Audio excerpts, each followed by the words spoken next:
Hello everyone. आज का ये जो नया लेक्चर है आप लोगों के लिए लेक्चर नंबर 11 चैप्टर नंबर 2 का। आज हम लोग इस लेक्चर में बहुत ही इम्पॉर्टेंट बात डिस्कस करने जा रहे हैं।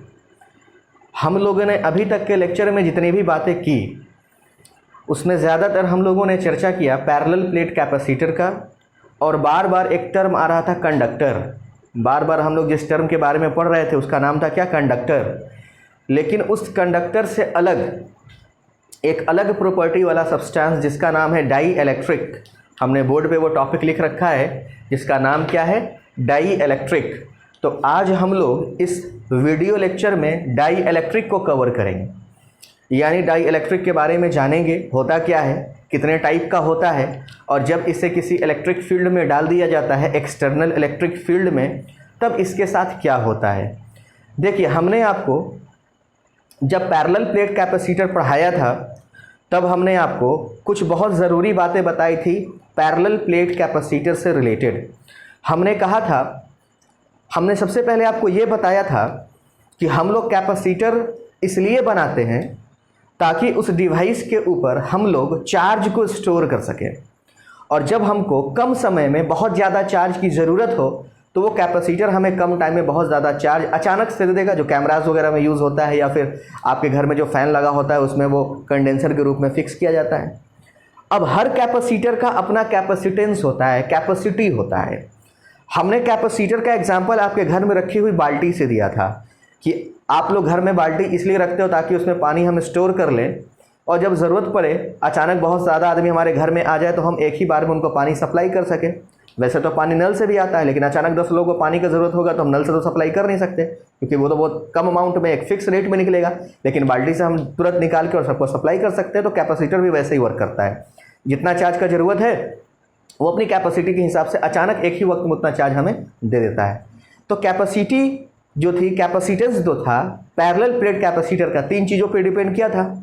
एक उसके एरिया पे, आपको याद होगा हमने जो सी का फॉर्मूला निकाला था, C इक्वल्स टू वैल्यू आया था A epsilon not by D, जो ये क्लियरली कह रहा था कि जो कैपेसिटेंस होता है वो डिपेंड करता है एरिया पे यानी शेप और साइज पे, एप्सिलॉन नॉट यानी दोनों प्लेट के बीच के मीडियम पे, और हमने दोनों प्लेट के बीच का मीडियम क्या रखा था? एयर या वैक्यूम, क्योंकि यहाँ पे एप्सिलॉन नॉट है मतलब वो एयर है या वैक्यूम है, और डी था दोनों प्लेट के बीच का गैप। तो जितना कम गैप रखेंगे उतनी कैपेसिटेंस ज़्यादा होगी, जितना ज़्यादा एरिया रखेंगे उतना कैपेसिटेंस ज़्यादा होगा। लेकिन हम लोग कैपेसिटर इतने बड़े साइज़ का तो नहीं बना देंगे कि उसको ले जाने में ही परेशानी हो, यानी हम एरिया को बहुत ज़्यादा बढ़ा नहीं सकते कैपेसिटेंस को बढ़ाने के लिए। उसका एक लिमिटेशन है जिसके ऊपर हमने आपको एक क्वेश्चन भी दिया था। एनसीईआरटी का हमने आपको 3 होमवर्क में सवाल दिया था, उसमें एक क्वेश्चन इसी से रिलेटेड था कि कितना एरिया होगा अगर इतना कैपेसिटेंस है, तो एरिया का वैल्यू बहुत ज़्यादा आ रहा था तो वो फिजिबल नहीं था। तो अब तीसरा टर्म हमारे पास बचता है एप्सिलॉन नॉट, यानी हम मीडियम के साथ कुछ कर सकते हैं। समझो, पैरेलल प्लेट कैपेसिटर है, बीच का मीडियम एयर है, तो इतनी कैपेसिटी रखता है एप्सिलॉन नॉट बाई डी। लेकिन अगर इसके बीच का मीडियम हम बदल दें, दोनों प्लेट के बीच का अगर हम मीडियम को चेंज कर दें तो इसकी कैपेसिटी बढ़ या घट सकती है। तो हम लोग करेंगे क्या? दोनों प्लेट के बीच में हमारे पास में 2 ऑप्शन है, या तो हम उसके बीच में एक कंडक्टर डाल दें या उसके बीच में हम एक इंसुलेटर डाल दें। तो हम कंडक्टर की बात बाद में करेंगे क्योंकि कंडक्टर की प्रॉपर्टीज आप जानते हो, उसके अंदर नेट इलेक्ट्रिक फील्ड 0 होता है, सारा का सारा चार्ज उसके सरफेस पे आ जाता है, उसके अंदर बहुत सारा चार्ज कैरियर्स होता है। लेकिन अब मेरे पास में जो दूसरा मटेरियल है जिसको हम उस कैपेसिटर के गैप में डाल सकते हैं, प्लेस कर सकते हैं, उसका नाम है डाई इलेक्ट्रिक। डाई इलेक्ट्रिक के बारे में हमने आपको पहले भी बताया था जब हम आपको कूलम्स लॉ पढ़ा रहे थे, डाई इलेक्ट्रिक कांस्टेंट या रिलेटिव परमिटिविटी, वहां पे ये टर्म आ चुका है, उसको थोड़ा सा इलेबोरेट अब यहाँ पे करना ज़रूरी है। देखो, डाई इलेक्ट्रिक जो है वो थोड़ा सा आपको कंफ्यूज भी करेगा, इसीलिए इस लेक्चर को बहुत अच्छे से सुनना और समझना है। और डाई इलेक्ट्रिक का बहुत अच्छा एक्सप्लेनेशन आपके एनसीईआरटी की बुक में दिया हुआ है, पेज नंबर 71 और 72 पे। जब आप एनसीईआरटी के पेज नंबर देखो, यहाँ लिखा हुआ है 71 और 72 पे जब आप जाओगे तो आपको वहाँ पे टॉपिक मिलेगा डाई इलेक्ट्रिक्स एंड कंडक्टर्स। तो वहाँ पे आप जाकर के इस चीज़ को समझ सकते हो। लेकिन अगर उस चीज़ को पढ़ोगे तो वो बहुत ज़्यादा तभी समझ में आएगा जब हम यहाँ पे एक्सप्लेन कर देंगे, फिर उन चीज़ों को पढ़ के समझ लेना तो वो ज़्यादा आपके लिए फ़ायदेमंद होगा। तो हम लोग बात करेंगे डाई इलेक्ट्रिक की आज के इस पूरे लेक्चर में, डाई इलेक्ट्रिक के टाइप की बात करेंगे। देखो, एक्चुअली में डाई इलेक्ट्रिक जो है वो इंसुलेटर है। जो डाई इलेक्ट्रिक है वो क्या है? इंसुलेटर है, मतलब वो नॉन कंडक्टिंग सब्सटेंस है। कैसा सब्सटेंस है? Non conducting substance. जब तक उसके ऊपर इलेक्ट्रिक फील्ड अप्लाई ना किया जाए बाहर से, तब तक वो किसकी तरह बिहेव करता है? As a non conducting substance. तो हमने डाई इलेक्ट्रिक का डेफिनेशन लिख रखा है, they are non conducting substance which have negligible charge carriers, यानी इसके पास में चार्ज कैरियर्स नहीं होते। कंडक्टर के पास में तो होते हैं चार्ज कैरियर्स, लेकिन इंसुलेटर और कंडक्टर में सबसे पहला फर्क क्या आ गया? इसके पास में चार्ज कैरियर्स नहीं होता है, नेग्लिजिबल होता है। होता भी तो इतने अमाउंट में होता है जो आपको दिखेगा नहीं, उसका कोई काम वहां पे है नहीं। लेकिन ये स्थिति कब की है? जब हमने उसको किसी इलेक्ट्रिक फील्ड में नहीं रखा है तब। जैसे मान लो ये मेरे पास में एक इंसुलेटर है डाई इलेक्ट्रिक, और अभी ये किस कंडीशन में? ऐसे फ्री कंडीशन में, तो अभी इसके अंदर में कोई चार्ज कैरियर नहीं, कुछ इसके अंदर हो नहीं रहा है। लेकिन हम इसके बिहेवियर को कब चेक करेंगे? इसको ले जाकर के रख देंगे एक इलेक्ट्रिक फील्ड में, तब देखेंगे कि इस डाइलेक्ट्रिक के साथ क्या होता है। असल तो हमें इलेक्ट्रिक फील्ड के साथ ही एसोसिएट करके पढ़ना है। हमने कंडक्टर को इलेक्ट्रिक फील्ड में रखा था तो क्या हुआ था? उसके अंदर में इलेक्ट्रिक फील्ड 0 हो गया था, और उसके इंटीरियर का इलेक्ट्रिक फील्ड और अप्लाई इलेक्ट्रिक फील्ड एक दूसरे को बैलेंस कर लिया था। नेट इलेक्ट्रिक फील्ड भी क्या हो चुका था? 0। तो वो सारी बातें दिमाग में रखिएगा, फिर से वो सारी चीज़ें यहाँ पे आने वाली है। अब देखिए, डाई इलेक्ट्रिक जो होता है वो 2 तरह का होता है।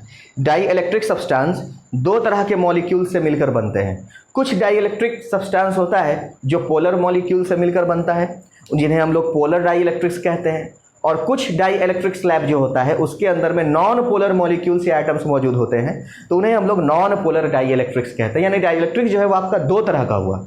आपके बोर्ड के एग्जाम में, बिहार बोर्ड में या सीबीएसई बोर्ड में, ये डेफिनेशन के तौर पे भी लिखने को आता है। तो याद रखिएगा, डाइलेक्ट्रिक का डेफिनेशन बोर्ड पे हमने लिख दिया है। और डाइलेक्ट्रिक होता कितने तरह का है? तो 2 तरह का होता है। एक होता है पोलर डाई इलेक्ट्रिक्स और दूसरा होता है नॉन पोलर डाई इलेक्ट्रिक्स। अब ये पोलर डाई इलेक्ट्रिक्स क्या होता है तो उसके बारे में आप समझिएगा।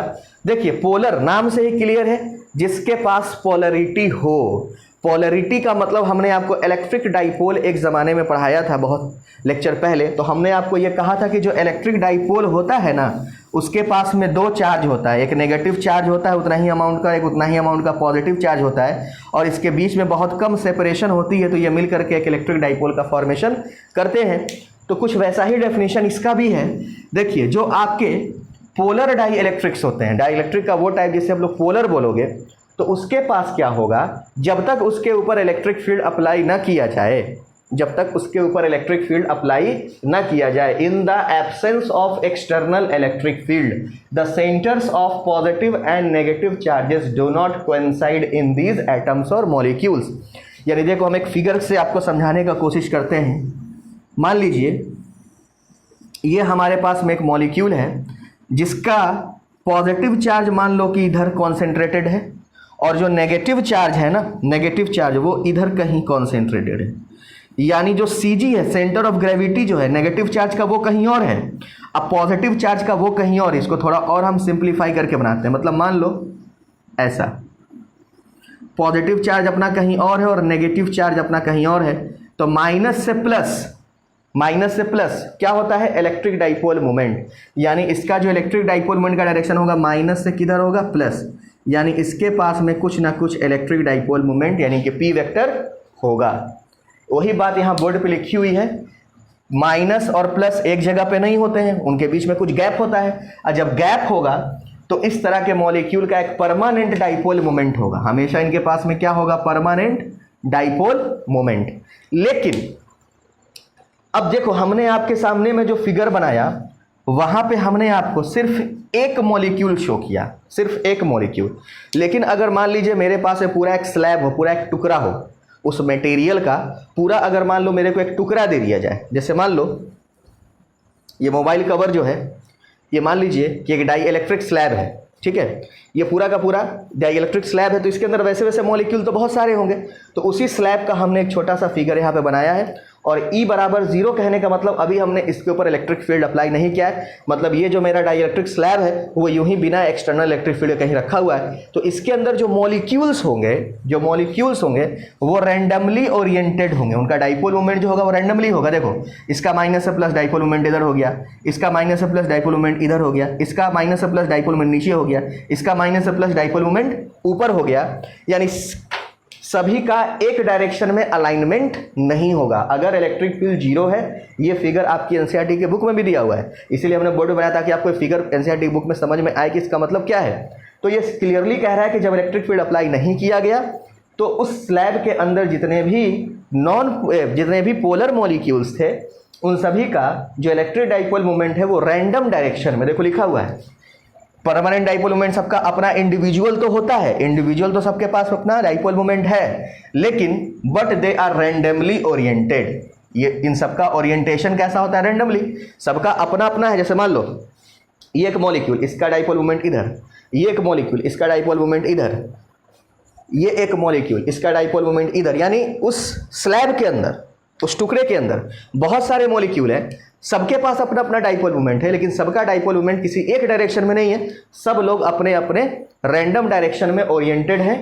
और उससे क्या होगा कि इनका जो नेट इलेक्ट्रिक डाइपोल मोमेंट होगा ना इस पूरे सिस्टम का, इस पूरे स्लैब का, वो जीरो हो जाएगा, क्योंकि सब किसी एक डायरेक्शन में तो है नहीं, सब एक दूसरे को कैंसिल आउट कर देगा। तो सबको एक डायरेक्शन में अलाइन करने के लिए, इनका ओरिएंटेशन एक डायरेक्शन में करने के लिए हम क्या अप्लाई कर देंगे? Electric field. यहाँ देखो E is not equals to zero, मतलब यहाँ पे हमने इलेक्ट्रिक फील्ड का वैल्यू कुछ दिया, जीरो नहीं है। तो देखो सबका माइनस प्लस एक डायरेक्शन में आ गया, ये भी माइनस प्लस एक डायरेक्शन में, ये भी माइनस प्लस एक डायरेक्शन में। यानी आप ऐसा कह सकते हो कि जो पोलर डाई इलेक्ट्रिक्स होते हैं उन्हें जब एक्सटर्नल इलेक्ट्रिक फील्ड में रखा जाता है तो वो सब अलाइन हो जाते हैं किस डायरेक्शन में? तो जिस डायरेक्शन में इलेक्ट्रिक फील्ड होता है उधर ही।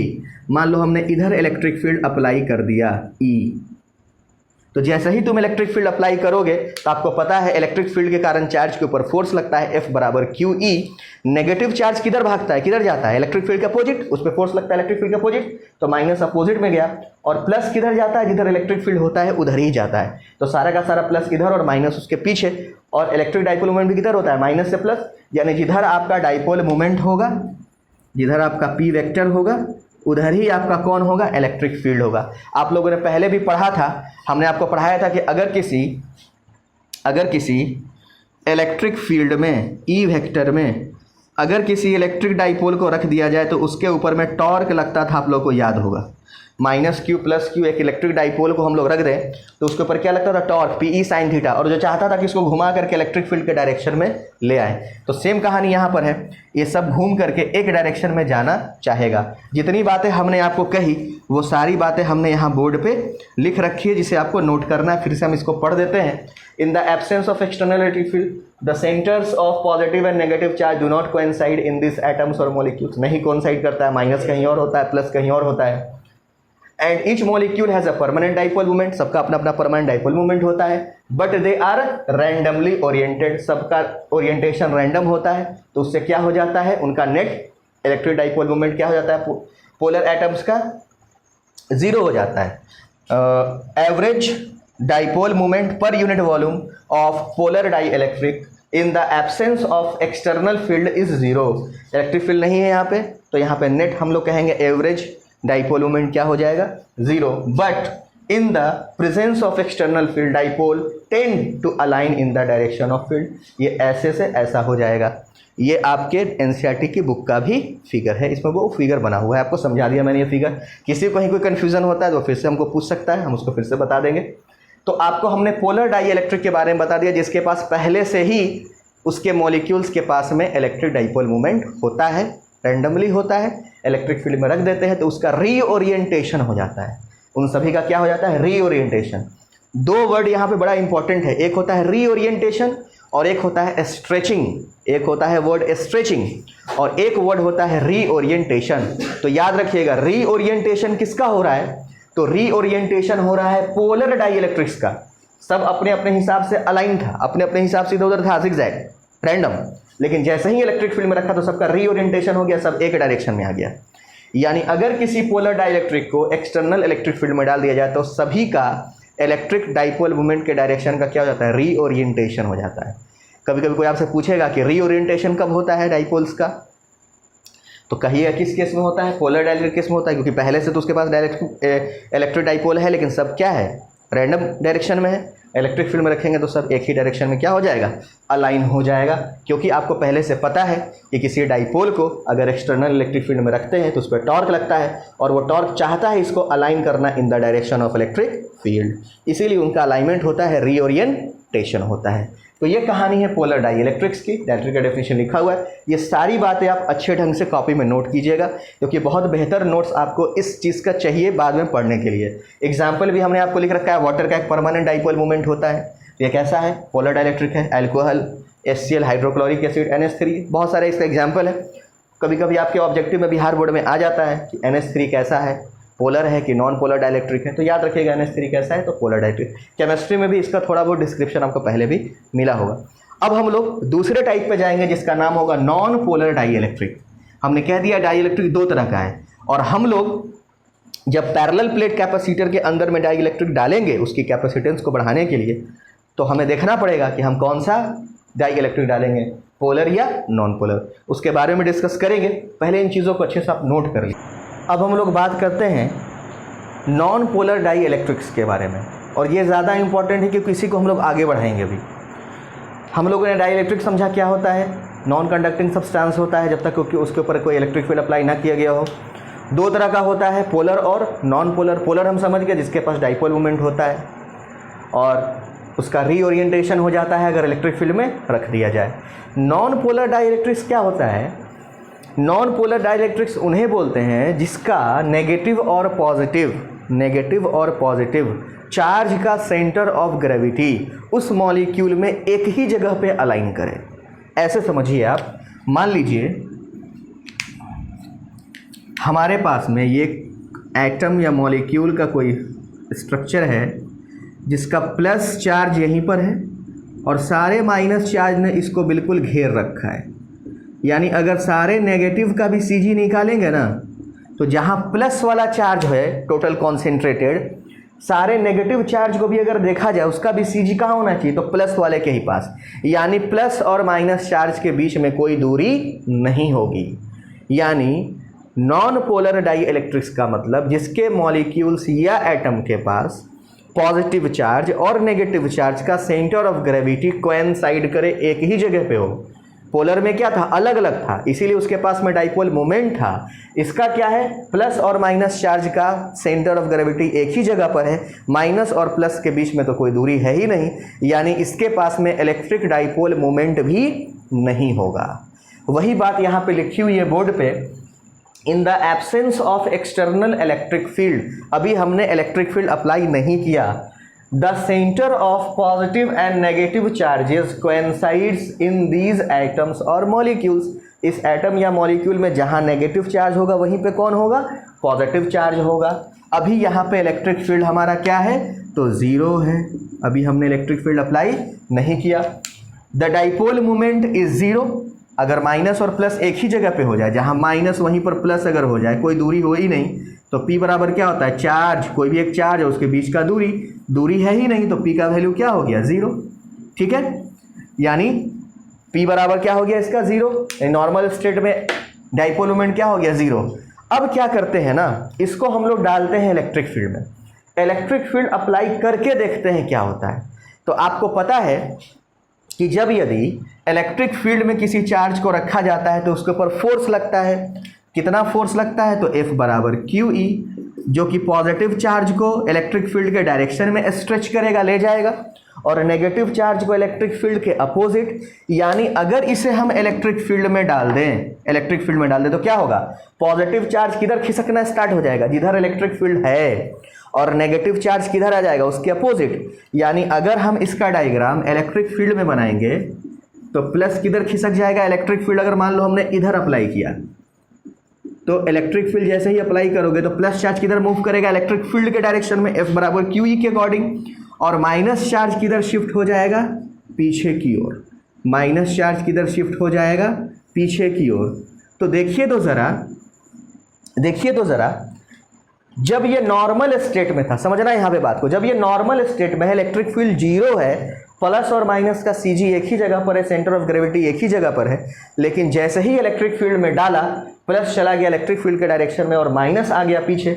अब प्लस और माइनस के बीच में दूरी हो गया ना, दूरी क्रिएट हो गया ना, यानी अब इसके पास डाइपोल मोमेंट आ जाएगा। पहले डाइपोल मोमेंट नहीं था, लेकिन अब डाइपोल मोमेंट आ जाएगा। यानी पहले ये नॉन पोलर था, डाइपोल मोमेंट नहीं था, लेकिन अब ये क्या बन गया, पोलर। यानी अगर आपको नॉन पोलर को पोलर बनाना है तो उसे किस में डाल दो, इलेक्ट्रिक फील्ड में डाल दो। किस में डाल दो, इलेक्ट्रिक फील्ड में। और डाइपोल मोमेंट का डायरेक्शन किधर होता है, माइनस से प्लस। यानी पी वेक्टर किधर होगा, पी वेक्टर का डायरेक्शन किधर होगा, माइनस से प्लस। तो देखो तो जरा, जिधर इलेक्ट्रिक फील्ड है उधर ही पी वेक्टर आया, जिधर ई वेक्टर उधर ही कौन सा वेक्टर, पी वेक्टर, यानी चार्ज इनटू दूरी। इसका मतलब ये है कि हम ऐसा बोल सकते हैं ना, इन the presence of external electric field, अगर इलेक्ट्रिक फील्ड अप्लाई कर दिया जाए, दे एक्वायर इंड्यूस्ड डाइपोल मोमेंट। ये जो डाइपोल मोमेंट इसने पाया, ये था तो नहीं, पहले से तो नहीं था, लेकिन इलेक्ट्रिक फील्ड के कारण इसमें आ गया, इसीलिए इसे हम लोग बोलते हैं इंड्यूस्ड डाइपोल मोमेंट। पहले नहीं था लेकिन आया, इसीलिए हम लोग इसके क्या नाम देंगे, इंड्यूस्ड डाइपोल मोमेंट। एग्जाम्पल के तौर पे किसके साथ ऐसा होता है, ऑक्सीजन, नाइट्रोजन, बेंजील, मीथेन एक्सेट्रा, और भी एग्जाम्पल्स हैं इसके। तो अब देखो यहाँ पे हमारे सामने में एक नया टर्म निकल के आ गया, यानी वैसे डाई इलेक्ट्रिक्स जो कि शुरू में होते हैं नॉन पोलर, और यदि उन्हें पोलर बनाना हो तो उसे किस में डाल दो, इलेक्ट्रिक फील्ड में डाल दो। और ये प्रोसेस जो है ना, नॉन पोलर को पोलर बनाना, नॉन पोलर को क्या बनाना, पोलर बनाना, इस प्रोसेस को कहा जाता है पोलराइजेशन। ये फिनोमेना, ये प्रोसेस क्या कहलाता है, पोलराइजेशन। कभी कभी आपसे 1 मार्क्स में, 2 मार्क्स में डेफिनेशन में पूछा जाएगा, what do you mean by polarisation, तो आप जवाब ये दीजिएगा, जब यदि किसी non polar dielectric molecule को किसी एक्सटर्नल इलेक्ट्रिक फील्ड में रखा जाए तो उसके अंदर इलेक्ट्रिक डाइपोल मोमेंट इंड्यूस हो जाता है। इसी फेनोमेना को हम लोग क्या बोलते हैं, पोलराइजेशन बोलते हैं। यहाँ पे एक टर्म आएगा पोलराइजेशन वेक्टर, उसके बारे में बात करेंगे। एक चीज और समझिएगा, जो पहले से पोलर था, इससे पहले जो हमने बताया, उसको जब हमने इलेक्ट्रिक फील्ड में रखा तो सबका डाइपोल मोमेंट रैंडमली था, सबका रीअरेंजमेंट हो गया, रीओरिएंटेशन हो गया, सब अपने अपने डायरेक्शन में इलेक्ट्रिक फील्ड का लॉन्ग ओरिएंट हो गया।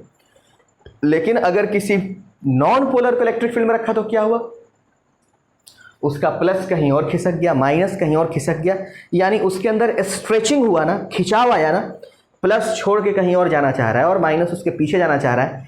तो वो जो स्फेरिकल था वो थोड़ा सा किस तरह का हो गया, ओवल शेप का हो गया, है ना, इलिप्टिकल शेप का हो गया, यानी जो पूरा गोल था वो थोड़ा सा क्या हो गया, खिंचाव आ गया, उसके अंदर खींचने लगा वो। इसी को हम लोग बोलते हैं स्ट्रेचिंग, इसे हम लोग क्या बोलते हैं, स्ट्रेचिंग। तो स्ट्रेचिंग किसका हुआ, नॉन पोलर डाइइलेक्ट्रिक्स का। जो बात हम बोल रहे हैं बिल्कुल इस बात को नोट भी कर लेना कहीं। स्ट्रेचिंग किसका होता है, नॉन पोलर डाइइलेक्ट्रिक्स का, एक्सटर्नल इलेक्ट्रिक फील्ड में डालने के बाद, एक्सटर्नल इलेक्ट्रिक फील्ड में रखने के बाद। और रीओरिएंटेशन किसका होता है, किसका होता है, पोलर डाइइलेक्ट्रिक्स का। अगर उसे एक्सटर्नल इलेक्ट्रिक फील्ड में रख दिया जाए तो सबका डाइपोल मोमेंट अलाइन हो जाता है। और इस प्रोसेस को, नॉन पोलर से पोलर बनाना, इस प्रोसेस को कहते हैं पोलराइजेशन, जिसका डेफिनेशन नीचे यहाँ लिखा हुआ है। पोलराइजेशन क्या होता है, द अलाइनमेंट, अलाइनमेंट हुआ ना, of dipole moments of permanent और इंड्यूस्ड डाइपोल्स, परमानेंट और induced dipoles in the direction of applied electric field. जिधर आपका अप्लाइड इलेक्ट्रिक फील्ड था उधर ही इसके अंदर में क्या हो गया, तो डाइपोल मोमेंट इंड्यूस हो गया। इसी फेनोमेना को क्या कहते हैं, पोलराइजेशन। किसी किसी बुक में लिखा हुआ है stretching of non polar dielectrics in the presence of electric field is known as polarization। तो वो भी सही है, स्ट्रेच हुआ, प्लस माइनस इधर उधर हो गया और उसके अंदर क्या इंड्यूस हो गया, इलेक्ट्रिक डाइपोल मोमेंट। आपके एनसीईआरटी की बुक में इसका भी फिगर बना हुआ है। जब इलेक्ट्रिक फील्ड जीरो रहता है तो सबका प्लस माइनस उसमें एक जगह दिखाया हुआ है, और जैसे ही उसको इलेक्ट्रिक फील्ड में रख देते हैं तो सबका प्लस माइनस इधर उधर हो जाता है। इसको एक छोटा सा डायग्राम आप ऐसा समझ लो, एनसीईआरटी की बुक में आपको दिखेगा, एक ऐसा स्लैब लेगा वो और कहेगा कि माइनस प्लस सब एक ही जगह पर है।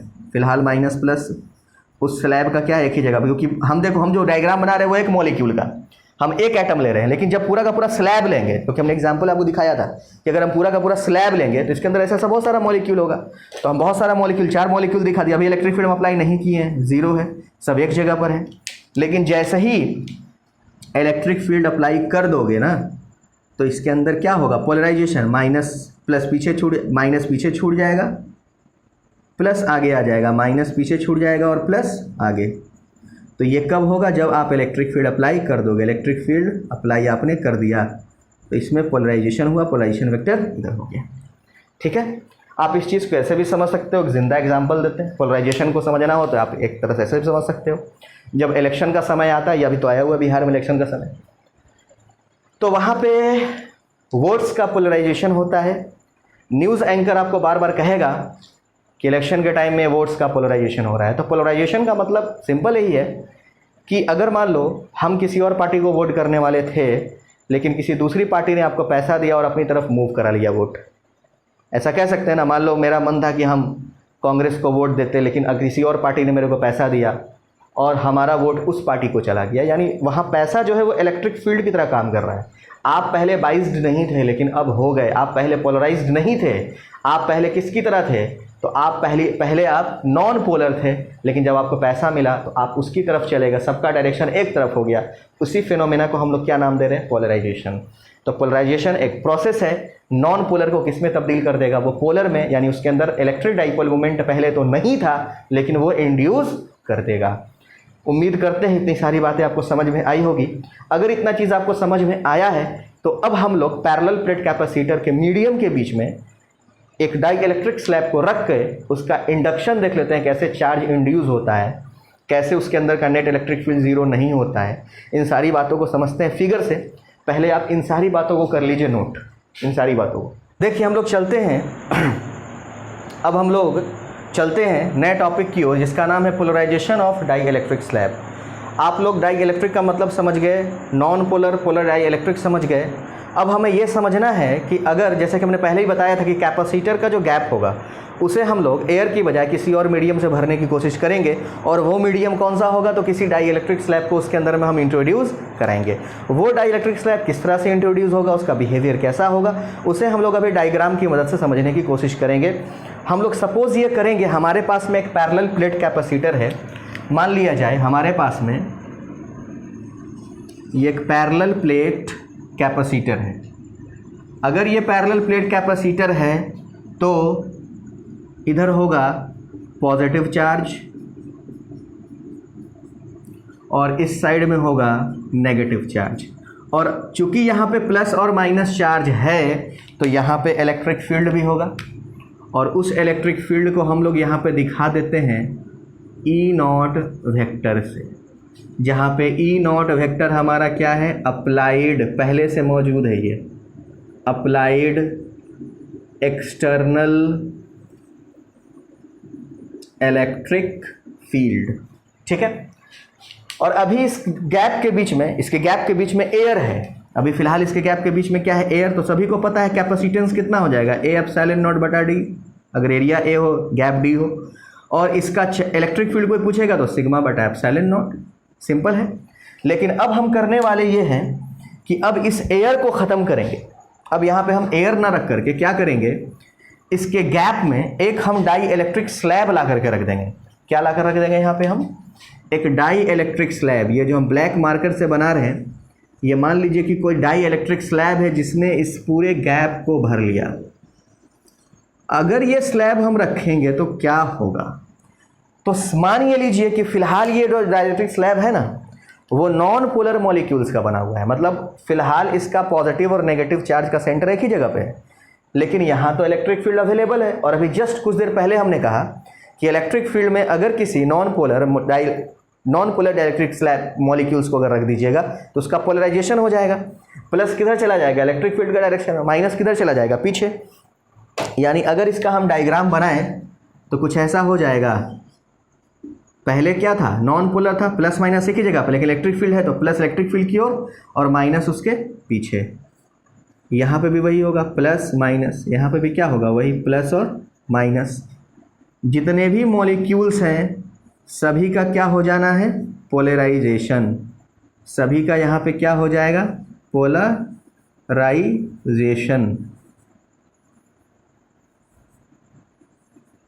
सभी का माइनस पीछे, प्लस आगे। माइनस पीछे छूट गया और प्लस आगे चला गया। अब देखो इससे क्या होगा। देखो अगर देखा जाए, चूंकि ये स्लैब तो नॉन पोलर मॉलिक्यूल्स का था, लेकिन इलेक्ट्रिक फील्ड के कारण इसका पोलराइजेशन हो गया। और हुआ क्या, तो देखो तो जरा, इसका जो राइट फेस है, राइट फेस पे पूरा का पूरा पॉजिटिव आके जमा हो गया हर जगह, और लेफ्ट फेस पे क्या हो गया, नेगेटिव। और बीच का क्या हुआ, तो देखो हम सिर्फ राइट और लेफ्ट को अलग कर रहे हैं, और बीच वाला जो पोर्शन है ना उसको हम डॉटेड लाइन से दिखा रहे हैं, बीच वाला पोर्शन। देखो तो ये वाला प्लस इस माइनस को कैंसिल कर देगा, ये वाला प्लस इस माइनस को कैंसिल, ये प्लस इस माइनस को कैंसिल, ये प्लस इस माइनस को कैंसिल। यानी हम ऐसा बोल सकते हैं कि जब यदि किसी डाइइलेक्ट्रिक स्लैब को, जो कि नॉन पोलर डाइइलेक्ट्रिक से बना हुआ है, उसको अगर एक्सटर्नल इलेक्ट्रिक फील्ड में रखेंगे तो उसके इंटीरियर में चार्ज जीरो हो जाएगा। इंटीरियर में चार्ज क्या हो जाएगा, जीरो। जो भी चार्ज है वो कहाँ चला जाएगा, उसके फेस पे। और कैसा चार्ज चला जाएगा, तो उसके राइट फेस पे पॉजिटिव चार्ज इंड्यूस हो जाएगा और लेफ्ट फेस पे नेगेटिव। बाकी बीच वाला सब एक दूसरे को कैंसिल आउट कर देगा। तो इंटीरियर में चार्ज जीरो, जो भी चार्ज है वो कहाँ गया, सरफेस पे, फेस पे। राइट फेस पे पॉजिटिव और लेफ्ट फेस पे नेगेटिव, यानी ये सारे चार्जेस जीरो हो गए। जो भी चार्ज है वो लेफ्ट फेस पे और राइट फेस पे बचा। राइट फेस पे पॉजिटिव बचा और लेफ्ट फेस पे कैसा बचा, नेगेटिव। तो देखिए तो जरा, इसके कारण अब बीच वाले चार्ज को भूल जाइए, सिर्फ याद रखिए इधर है पॉजिटिव और इधर क्या है, नेगेटिव। इधर क्या है, तो इधर इंड्यूस हुआ है माइनस चार्ज इंड्यूस हुआ है, और इधर कैसा इंड्यूस हुआ है, तो प्लस चार्ज इंड्यूस हुआ है, इसीलिए हमने आई लिख दिया। तो इलेक्ट्रिक फील्ड भी तो इसके अंदर में इंड्यूस हो जाएगा। प्लस और माइनस चार्ज है तो अंदर में भी एक इलेक्ट्रिक फील्ड इंड्यूस होगा। उस इलेक्ट्रिक फील्ड का डायरेक्शन होगा प्लस से माइनस, यानी अप्लाइड इलेक्ट्रिक फील्ड के अपोजिट होगा। अप्लाइड इलेक्ट्रिक फील्ड का प्लस माइनस ऐसे था तो इधर था, लेफ्ट टू राइट। लेकिन इसके कारण जो इलेक्ट्रिक फील्ड इसके अंदर आएगा वो होगा राइट टू लेफ्ट, और इस इलेक्ट्रिक फील्ड को बोलेंगे electric field due to polarisation. समझ गए? तो इतनी बात आपको समझानी थी कि अगर किसी डाई इलेक्ट्रिक स्लैब को किसी पैरेलल प्लेट कैपेसिटर या कह लीजिए कि एक्सटर्नल फील्ड में रखते हैं तो उसके मॉलिक्यूल्स का पोलराइजेशन होता है, और उसके राइट फेस पे पॉजिटिव और लेफ्ट फेस पे क्या जाता है, नेगेटिव चार्ज, और उसके अंदर एक इलेक्ट्रिक फील्ड उस पोलराइजेशन के कारण इंड्यूस हो जाता है। उन्हीं बातों को हमने यहाँ पे लिखा है, क्योंकि इस चीज़ को थोड़ा और आगे बढ़ाना है तो पहले जो हमने लिखा है वो बता देते हैं। Consider a dielectric slab of non polar atom. शुरू में कैसा एटम था, नॉन पोलर, सबका प्लस माइनस एक जगह। Is introduced between two plates of capacitor, हमने रख दिया।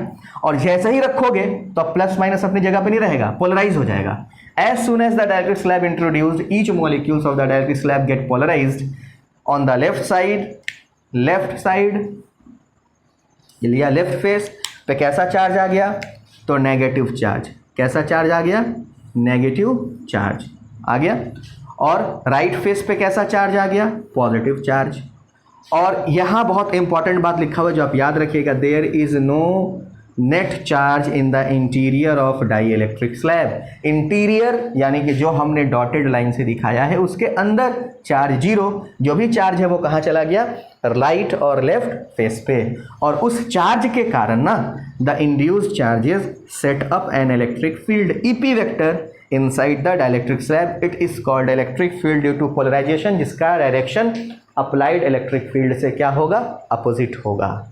अब हम आपको बिहेवियर समझाएंगे कंडक्टर का और डाई इलेक्ट्रिक का। दोनों के बिहेवियर में क्या अंतर है, हम कंडक्टर का आपको पहले भी बता चुके हैं, लेकिन फिर यहाँ पे हम कंपैरिजन करके बताएंगे तो आपको समझ में आएगा कि इसका इंपॉर्टेंस क्या है। आखिर हम इसको पोलराइज करा के क्यों देख रहे हैं, क्यों इसके अंदर का इलेक्ट्रिक फील्ड इंपॉर्टेंट है, वो अभी आपको समझ में आएगा। तो पहले आप एक काम करो, इसको नोट कर लो, फिगर बना लो, फिर हम इस बात को मिटाएंगे और आपको कंपेरिजन करके दिखाएंगे कंडक्टर में और डाई इलेक्ट्रिक में। इन बातों को पहले आप नोट कर लीजिए। अब हमारा जो नेक्स्ट टॉपिक है, जो हमने पहले भी कहा था कि अगर मान लो हमारे पास में कंडक्टर हो या हमारे पास में डाई इलेक्ट्रिक हो, उसे जब हम लोग किसी एक्सटर्नल इलेक्ट्रिक फील्ड में रख देते हैं तो उसका बिहेवियर कैसा होता है वो हम लोगों ने अलग अलग करके देखा। अभी हमने आपको डाई इलेक्ट्रिक के बारे में बताया, और बहुत लेक्चर पहले, 2-3 लेक्चर पहले हमने आपको किसी कंडक्टर को इलेक्ट्रिक फील्ड में डाल के ये बताया था कि उसके अंदर इलेक्ट्रिक फील्ड क्या होता है, जीरो होता है। उस चीज़ को हम लोग यहाँ पर फिर से समझेंगे ताकि न्यूमेरिकल्स करने में हमें ईजी हो जाए। और एनसीईआरटी के स्टार्टिंग में ये फिगर बना हुआ है जो भी हम आपको बनाने जा रहे हैं, इससे आपको समझने में आसानी होगी अगर आप बुक को भी प्रेफर करते हो तो मान लीजिए सबसे पहले हम क्या करेंगे, मान लेंगे हमारे पास में एक कंडक्टर है। हमारे पास में क्या है, ये हमारे पास में एक कोई कंडक्टर है, और कंडक्टर के अंदर में तो फ्री चार्जेस होते हैं, फ्री चार्ज कैरियर्स होते हैं। जिसे आप इलेक्ट्रॉन्स कहते हो। और मान लो कि हमने इलेक्ट्रिक फील्ड में इसे डाल दिया, हमने इसे एक्सटर्नल इलेक्ट्रिक फील्ड में डाल दिया, और उस एक्सटर्नल इलेक्ट्रिक फील्ड को हम लोग कहते हैं ई नॉट। ई नॉट कैसा इलेक्ट्रिक फील्ड है? जो पहले से मौजूद है। यानी हम यहाँ लिख भी देते हैं, हमारा जो ई नॉट है ना वो एक्सटर्नल इलेक्ट्रिक फील्ड है। यानी इस कंडक्टर में एक्सटर्नल इलेक्ट्रिक फील्ड पहले से प्रेजेंट है। यानी इस कंडक्टर को हमने किसी इलेक्ट्रिक फील्ड में प्लेस कर दिया। अब जब इसे किसी इलेक्ट्रिक फील्ड में प्लेस कर दोगे तो क्या होगा? जो भी फ्री चार्जेस है वो मूव करेंगे। तो नेगेटिव चार्ज किधर मूव करता है? तो इलेक्ट्रिक फील्ड के अपोजिट। नेगेटिव चार्ज उसके किधर मूव करता है? फ्री चार्ज है, मूव करेगा इलेक्ट्रिक फील्ड के अपोजिट। और पॉजिटिव चार्ज किधर रह जाएगा? जिधर कम हो गया इलेक्ट्रॉन उधर क्या हो जाएगा? Positive charge. यानी राइट फेस पे पॉजिटिव और लेफ्ट फेस पे कैसा चार्ज आ गया? नेगेटिव। और हमने आपको ये बताया था कि कब तक शिफ्ट करता रहेगा, कब तक माइनस इधर आता रहेगा? जब तक के अंदर में डेवलप हुआ इलेक्ट्रिक फील्ड बाहर के एक्सटर्नल इलेक्ट्रिक फील्ड को बैलेंस ना कर ले, तब तक वो फ्री चार्ज मूव करता ही रहता है। यानी इस फ्री चार्ज के शिफ्ट होने की वजह से अंदर में भी एक इलेक्ट्रिक फील्ड डेवलप हो गया। और देखो हम दोनों का एरो एक जैसा बना रहे हैं। अंदर में जो इलेक्ट्रिक फील्ड डेवलप हुआ ना, ई इंटरनल का एरो का लेंथ एक्सटर्नल वाले के हमने बराबर बनाया है। इसलिए हमने बराबर बनाया है क्योंकि दोनों का स्ट्रेंथ बराबर हो जाएगा। अगर बराबर नहीं होगा तब तक ये माइनस चार्ज इस फेस से इस फेस तक आता रहेगा। कब तक आता रहेगा? जब तक ये दोनों बराबर ना हो जाए। यानी नेट इलेक्ट्रिक फील्ड किसी भी कंडक्टर के अंदर में क्या हो जाना है? जीरो। अगर कोई बोलेगा नेट इलेक्ट्रिक फील्ड इसके अंदर में कितना होगा, आप जवाब दोगे जीरो, क्योंकि दोनों एक दूसरे को मिलकर क्या कर लिया? बैलेंस। यानी एक्सटर्नल इलेक्ट्रिक फील्ड अब प्लस इंटरनल इलेक्ट्रिक फील्ड का सम क्या हो जाना है कंडक्टर में? जीरो। तो आप कंडक्टर को ऐसा ही ना याद रखते हो जिसके इंटीरियर में नेट इलेक्ट्रिक फील्ड जीरो हो जाता है। क्यों? क्योंकि एक्सटर्नल इलेक्ट्रिक फील्ड बैलेंस कर लेता है इंटरनल इलेक्ट्रिक फील्ड को। किसके केस में? कंडक्टर के केस में। यानी नेट इलेक्ट्रिक फील्ड, ई का मतलब है यहाँ पे नेट इलेक्ट्रिक फील्ड, वो क्या होगा? Zero in case of conductor. इतनी बातें कंडक्टर की हो गई, ठीक है। याद रखिएगा क्योंकि कंडक्टर को भी हम पैरेलल प्लेट कैपेसिटर के गैप में डालकर चेक करेंगे कि क्या होता है, कैपेसिटेंस पे क्या असर पड़ता है। अब हम लोग क्या करेंगे? एक डाई इलेक्ट्रिक स्लैब लेंगे। मान लीजिए हमारे पास में कोई एक डाई इलेक्ट्रिक स्लैब है ये,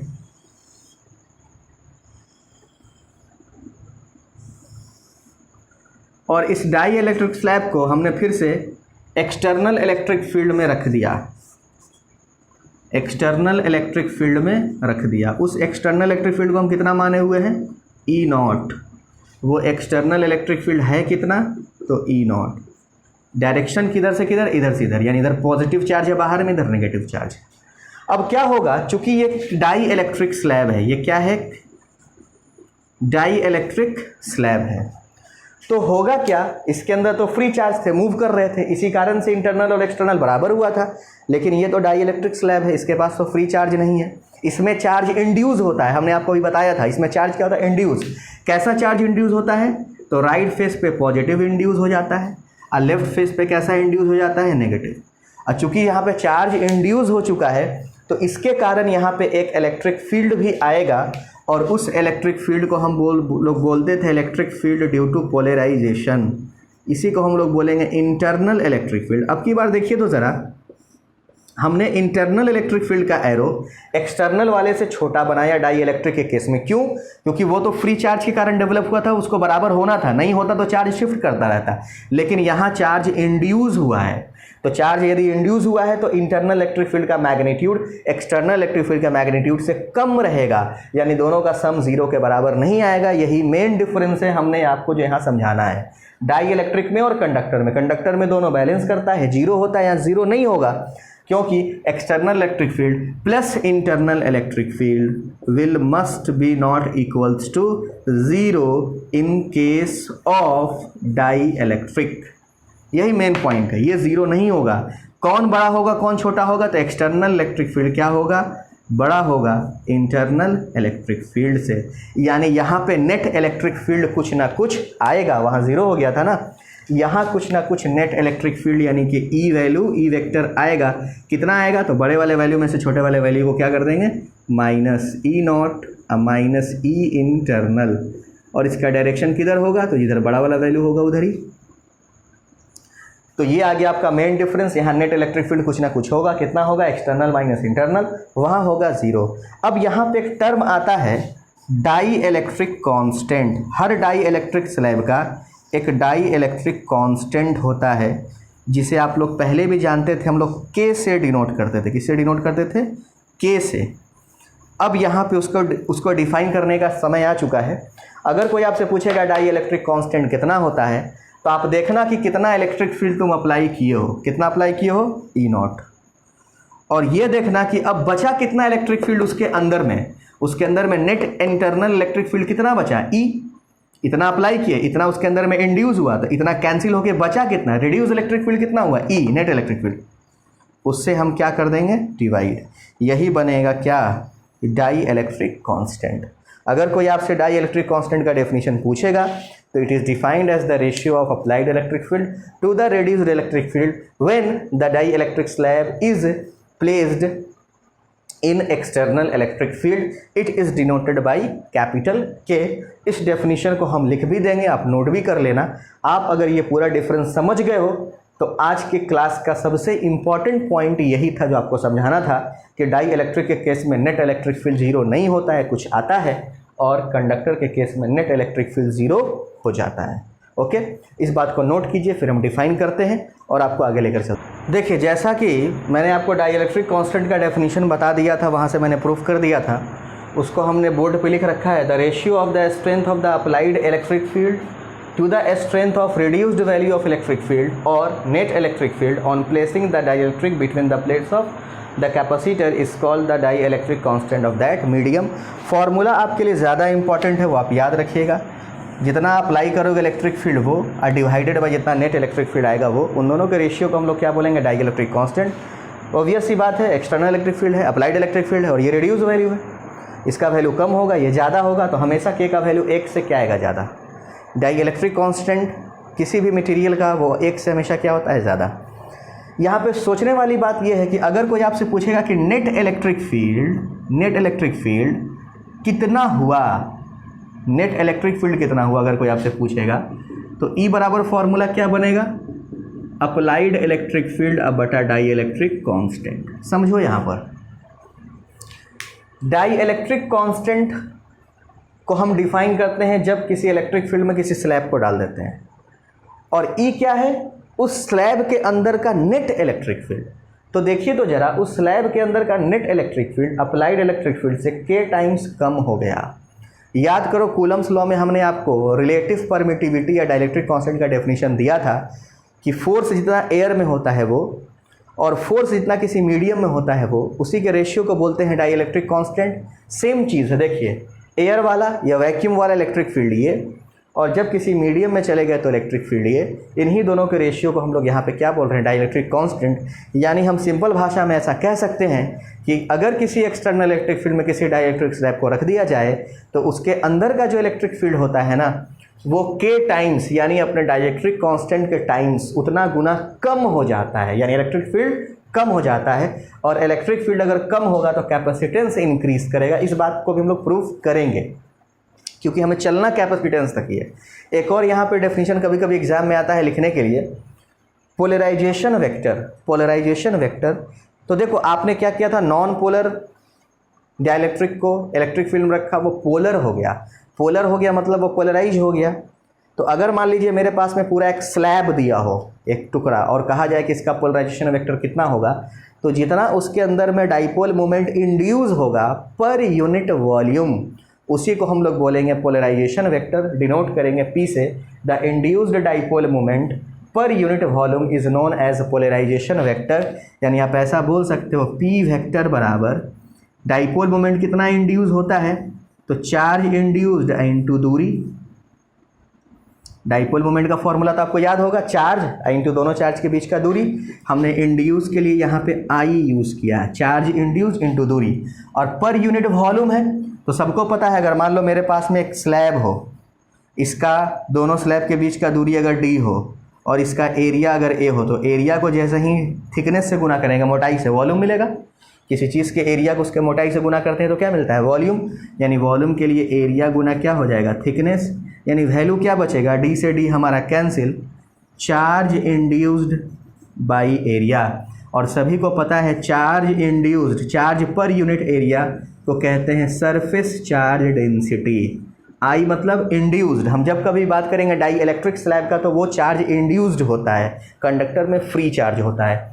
तो पोलराइजेशन वेक्टर को आप simply induced surface charge density भी कह सकते हो। इसीलिए इसका एसआई यूनिट जो होता है वो होता है कूलम्ब पर मीटर स्क्वायर। ठीक है, यहाँ तक इतनी बातों को आप कर लीजिए नोट।